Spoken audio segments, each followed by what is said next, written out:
Hey there, welcome back to another video. This time around, it is my review of the 2020 action thriller Force of Nature.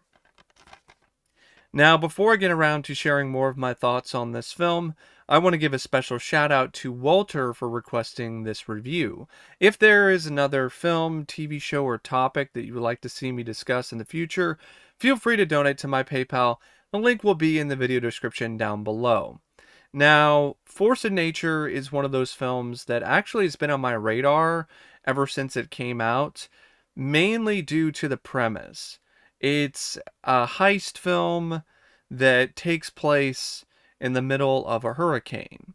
And I've always felt that action films or thrillers that take place during a natural disaster are potentially really fun and enjoyable movies because you have a disaster movie, but then you also have an action film, and the two genres surprisingly do blend together quite well when things are done properly. And usually when there's a budget behind it, at least a moderate budget. It doesn't necessarily always have to be a big budget, but it has to be something that is much more substantial than what was really on hand for this film. I would say I enjoyed something like the Hurricane Heist a lot more than Force of Nature, because at least it did have a budget behind it. Force of Nature is a very low budget, typical, uh, not very impressive direct to video, direct to VOD streaming kind of movie. The kind of film that you would find in the Dollar Tree months later. It's one of those movies where I have definitely seen worse, but I've also seen a lot better. So the film was directed by a guy named Michael Polish, which, to be honest, is really what this guy should be doing in terms of his directing, polishing things up, because he's not that great of a director. He did The Astronaut Farmer and a few other independent films, but I never really felt the direction here was that impressive. I would say at best it was meh, and at worst it was pretty substandard because the action sequences in particular were really lame. They had no adrenaline, they had no real power to them, uh, and they were also shot in a way that did them absolutely no favors because there was a lot of quick cuts and a lot of shaky cam to try to make up for the fact that these actors couldn't fight. And when you had the gunplay, what little of it there is, it was also shot in a very bland and uninspired fashion. Uh, I would say, though, some of the worst things about this film really do come down to the story. It comes down to the script by Corey Miller. This is a kind of screenplay that feels like it's a PM entertainment movie or a 90s film, but it doesn't really have the balls out, high octane action to make up for the flaws in the script like other PM entertainment movies or other action films. So what you're left with is a lot of really corny lines of dialogue and banter between the characters, with very rare exceptions to that rule. I mean, there was one line that Emile Hirsch's character had that actually cracked me up, and I wish there were more lines like that because other than that, the back and forth between these characters is very standard uh, and pretty forgettable. But I really like this line between with Emile Hirsch where he's being asked where this old man is, uh, and he tells Emile Hirsch tells this bad guy, he's up my ass. Um, you want of I'm trying to remember exactly what the line of dialogue was actually. He's in my ass. Do you want to tickle his feet? Yeah, that's what it was. He's he's in my ass. You want to tickle his feet? It was stupid, but I got a chuckle out of it because of the fact that it was at least an attempt at a one-liner. Um, and Emile Hirsch delivered the line pretty well. But other than that, really not a lot there in terms of dialogue. The action, like I said, is very weak, very tame. The script has some potential with having things take place during the middle of a hurricane. It was different having the focus of the heist being on these paintings that were apparently stolen by the Nazis during World War II. So that was a little different. And there was also a subplot with this guy who's a tenant in the apartment who has a wild animal as a pet. And the film builds that up pretty well. And you're like, oh, cool. Like a wild animal. He's got a tiger. He's got a lion. He's got a bear. He's got something in there that is going to really wreck a lot of people. It's going to uh, completely just tear people to shreds in the climax. Except that doesn't happen. There's one scene with the animal, and it's CGI. You can barely see anything. I don't even know what kind of cat. I know it was a cat, but it was on the screen for such a little amount of time. You absolutely could have blinked and missed it. So the cat jumps out of the closet and attacks the main bad guy, and then it just fades to black. You don't get any gore, you don't get any blood, you don't get any decapitations, you don't get anything. You get no money shot. You just get a really serious case of blue balls after all this waiting to see this animal and to see what it can do, and nothing. Just a whole lot of fucking nothing. And it's fitting because this film is honestly a whole lot of fucking nothing when you get right down to it. Other than maybe some good performances, I will give the film this. It does have some pretty solid acting from the cast, from Mel Gibson, Kate Bosworth, Emile Hirsch, um, even some of the other supporting roles, Stephanie Cayo, David Zayas, who plays the main bad guy, John the Baptist, who you might recognize as General Garza from The Expendables. But other than some solid acting, like there's really not much to praise about this film. The action, when it is there, is pretty awful. The script is pretty threadbare, pretty barren in terms of a lot of intrigue, other than things that seem like they could go somewhere, but then don't really go anywhere worth of note. And as a result, it kind of has some pacing problems, even though it's only 80 something minutes, because of the fact that there's really not a lot of investment here. Uh, I would say the film perks up the most when it's dealing with Mel Gibson's character, this retired police officer, but then it makes the mistake of killing him off.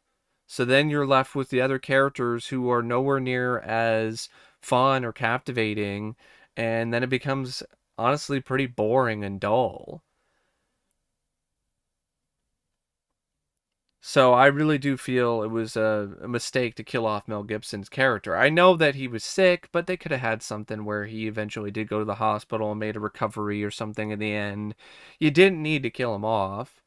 And once he died, then it was in a lot of ways the moment where the storm, whatever storm this film was building, whatever force of nature that this film had, just completely went out the window. It just dissipated and just faded away.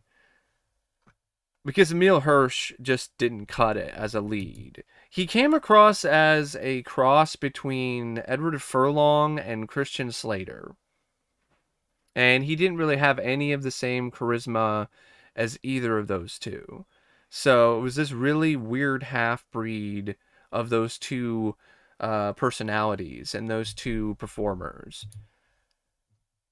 Other than Mel Gibson, I would say Kate Bosworth was probably the other actor in the cast that really nailed it. It features some cinematography by Jason Crothers, which it looks really cheap. It looks like a low budget movie. Wasn't that impressed with the cinematography either. The editing by Paul Boole, Raul Marchand Sanchez. There are some moments where the editing is actually pretty decent, but then there's other moments where it's a little too rough around the edges. It's a little bit too much like sandpaper because there's scenes that cut kind of abruptly or aren't really edited properly. A lot of them have to do with action sequences or anything involving these characters on the move. Uh, the music by Kubalay Uner, not really anything that memorable. It's not really a score that sticks with you. I will say there's a song at the end credits that I believe is called Hurricane. That was better than any of the other music in the film, and I would actually say that was one of the best things about the movie. Because other than that, at best, the film was average and was moderately interesting and captivating. At worst, it wasn't really that intriguing or compelling or enjoyable. It was just going through the motions. It was just swirling around. It's almost as if the film was just solely the eye of the storm, and the storm was barely even there to begin with. Because there is a storm here, but a lot of it's just really heavy rain and maybe some wind, but you don't really see much in terms of destruction, in terms of things getting blown around, things getting thrown all over the place. The hurricane really kind of felt like it was just a really bad storm. It didn't really feel like a hurricane, and that's another problem that this film has. It's one of its biggest selling points is that it takes place in the middle of a hurricane, and the hurricane aspect was very uh, um, disappointing because it was one of those things where you didn't really see a lot going on. I know that you didn't have that much of a budget, but at this point, I would take some CGI of some kind of carnage. Even if you didn't have that much of a budget, you could have had stuff fly through the windows. You could have had an explosion. You could have had something. Because all you really have is maybe some flooding and some really heavy rain and wind. And that's it. So it makes you really wonder why it needed to even take place in the middle of a hurricane to begin with. Because without the hurricane element, it's just a stock standard direct-to-video heist film. It's the kind of story that's been done a million times, and there's really nothing new or that novel about it. Apparently, Mel Gibson was not the initial choice to play the role that he ultimately did take in this film. He was not supposed to play Ray Barrett. In fact, Ray Barrett was originally supposed to be played by Bruce Willis, which makes sense because this seems like one of those films that Bruce Willis would do just for a paycheck. It really does seem like one of those movies. So yeah, you've got Emile Hirsch who plays Cardio, uh, Mel Gibson as Ray, Kate Bosworth as Troy Barrett, this nurse who's the daughter of Ray, Stephanie Cayo as Jess Pena, Emile Hirsch's partner, David Zayas plays the villain, John the Baptist. You've got this guy named Griffin, played by Will Catlett. Um, but really, that's the main cast. And like I said, the performances, when they are there, they are pretty solid and probably the biggest highlight of the film. Even though I don't really understand why Mel Gibson was going with the accent that he went with, some kind of Boston accent, and it just sounded a little off. And apparently the budget of this film was 23 million. What the fuck? Really? That's from Wikipedia. I think that's wrong. Like, that has to be wrong. There's no way this cost $23 million. That's a bunch of bullshit. Like, if this cost $23 million, they should ask for their money back. $23 million? More like $2 million. Uh, Here I was in the beginning talking about moderately budgeted disaster films, and this apparently did have a $23 million budget. Bullshit. There's no way this had $23 million. If they did have it, they did not spend it on the screen. They spent it on hookers and blow and all kinds of other shit. So, I don't really know what else to say about the film. It's a movie where there really isn't a lot there to it. I mean, you've got this whole thing centered around the heist. You've got this cop who's really in a bad spot in his life, who is even contemplating suicide at the beginning of the film, and he gets roped up into all of this because he's trapped in a dead end job now, working as, I guess he's just like one of the, essentially he's like a security guard but without the title. So he's doing a lot of the down the totem pole kind of jobs at the precinct. And he used to be a detective in a big city, and now he's stuck in Puerto Rico. And he's just sent on a standard evacuation drill where, well, it's not really a drill, but it's an evacuation thing where he's supposed to go in and get all these people out of this apartment before the storm hits. And then these criminals show up and they cause everything to go to hell in a handbasket because they want these paintings. And then it becomes this war of attrition where these characters battle the hurricane and a force of nature while they are also battling these criminals. It's a more boring, more forgettable take on Hard Rain in a lot of ways. Like, Hard Rain is not a perfect film by any means, but it's a pretty solid thriller. This is Hard Rain without the budget, without the solid, skilled, and strong direction, and without the screenplay that has uh, a lot more interesting twists and turns. This tries to have some moments like that and have potential, but it wastes them, like with the wild animal in the closet. Uh, and in Hard Rain, for the most part, it does do the most it can with those elements, with those different twists and turns in the story. This just half-asses it, and it's pretty fitting for a relatively half-ass production, if I can even say it. My apologies. Um, it's one of those movies where you watch it once and you forget about it the next day. So that's my opinion on Force of Nature, a washed out, dull disaster thriller. And as always, thanks for watching my review, and I'll see you later. See ya.